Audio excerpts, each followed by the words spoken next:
Okay, so this video lecture here, we're just going to take quickly a look at Florida and how Florida came to be a part of the United States. Florida was, of course, under Spanish rule. St. Augustine is the oldest European settlement, oldest permanent European settlement in North America, dating back centuries. First founded by the Spanish. So in the early 1800s, Florida is under the control of the Spanish. We'll say under control, and we'll use that term very loosely. And what we see happening is there are frequent raids across the Florida border into Georgia. And also we see many slaves escaping into Florida where they're welcomed by the Seminole Indians, and they're hid by the Seminole Indians.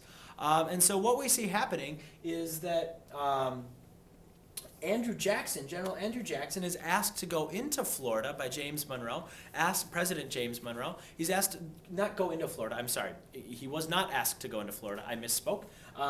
But Andrew Jackson is asked to go right up to the border with Florida and end these raids, end these Seminole Indian raids, and to make sure that the slaves stop escaping into Florida.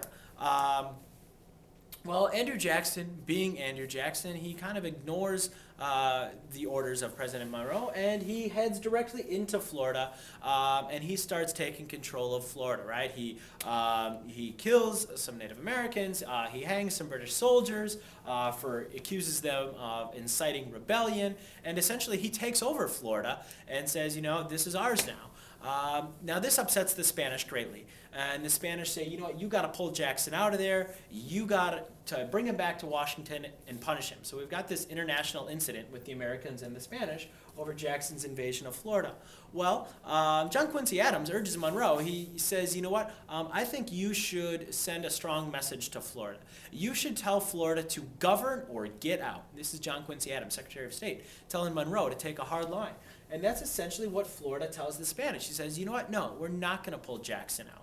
We're not going to punish him. Here's the deal. This is your territory. We already have, in this time, 1819 or so, we already have all of this and all of this. So you're kind of surrounded by us, all right? And you either get yourself together, you govern, or you get out. Because we're taking control of it. And Spain, they just kind of say, okay, we'll get out then. We'll sign a treaty. We'll give you Florida. You'll give us, I believe it was $7 or $8 million. And we'll sign a treaty, and we'll just kind of end it like that. And that is essentially how the United States gets Florida. It starts with the raids across the borders. Andrew Jackson is told to go and put an end to the raids, but not to invade Florida. Andrew Jackson does in fact invade Florida, taking control of it, causes this incident, but ultimately the Spanish agree to give us Florida through a treaty.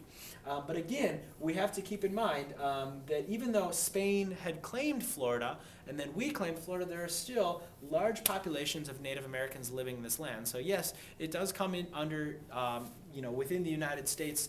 It is added to the United States, but there are still conflicts that are later going to be seen here.